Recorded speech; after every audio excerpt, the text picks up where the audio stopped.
Welcome to my channel. இன்றைக்கி வீடியோவில் என்ன பார்க்க போகிறோம் அப்படின்னா, கிராஸ் பீஸ், நேர் பீஸ் இந்த ரெண்டுக்கும் உள்ள டிஃப்ரெண்ட் என்னென்னு, அதை நம்ம எந்த ப்ளவுஸ்க்கு எந்த பீஸ் வச்சு தைப்போம் அப்படிங்கிறத பற்றியும் இந்த வீடியோவில் பார்க்கலாம். இப்போ நான் ஒரு துணி எடுத்திருக்கேன். இப்போ இந்த துணியில் நேர் பீஸ், கிராஸ் பீஸ் எப்படி கட் பண்ணுறது அப்படிங்கிறத நான் இப்போ உங்களுக்கு காட்டுறேன்.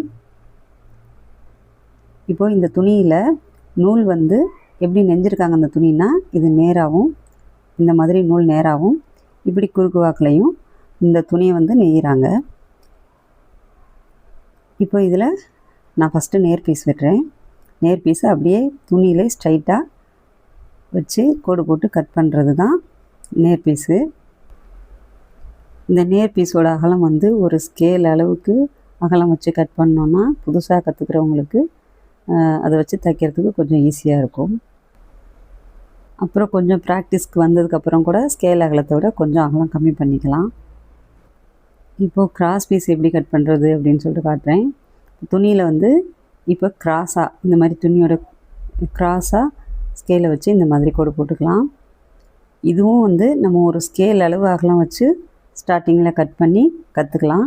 அதுக்கப்புறம் ப்ராக்டிஸ் ஆனதுக்கப்புறம் கம்மி பண்ணிக்கலாம். இப்போது நேர் பீஸ், கிராஸ் பீஸ் ரெண்டுமே கட் பண்ணியிருக்கேன். இது நேர் பீஸ். இதில் நூல் நேராகவும் குறுக்கு வாக்குலையும் போயிருக்கும். இது கிராஸ் பீஸு. இதில் நூல் எப்படி இருக்குன்னா, இன்ட்டு மாதிரி, அதாவது பெருக்கல் குறி மாதிரி இந்த மாதிரி வரும் நூல். அதனால தான் அது கிராஸ் பீஸு. இப்போ ரெண்டுக்குள்ள டிஃப்ரெண்ட் எப்படி வரும் அப்படின்னு சொன்னோன்னா, இப்போ இந்த நேர் பீஸ் இப்படி இழுத்தோன்னா எவ்வளோ இழுத்தாலும் அது விரிவடைஞ்சே வராது. ஆனால் இதே கிராஸ் பீஸை இந்த மாதிரி இழுத்தோன்னா அது பாருங்கள் நமக்கு நல்லா இழுத்து கொடுக்கும். இந்த மாதிரி நல்லா கொஞ்சம் இழுத்து வரும். இப்போ உங்களுக்கு நேர் பீஸ்க்கும் கிராஸ் பீஸ்க்கும் உள்ள டிஃப்ரெண்ட் என்னென்னு தெரிஞ்சிருக்கும்.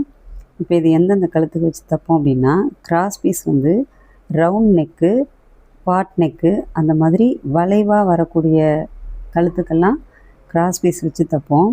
அப்போ தான் அது கரெக்டாக அந்த வளைவில் ஃபிட் ஆகி நமக்கு எந்த கழுத்து ஷேப் வெட்டுறோமோ அதே ஷேப்லே கரெக்டாக நமக்கு வரும்.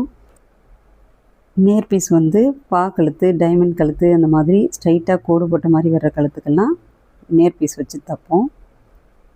தேங்க்யூ.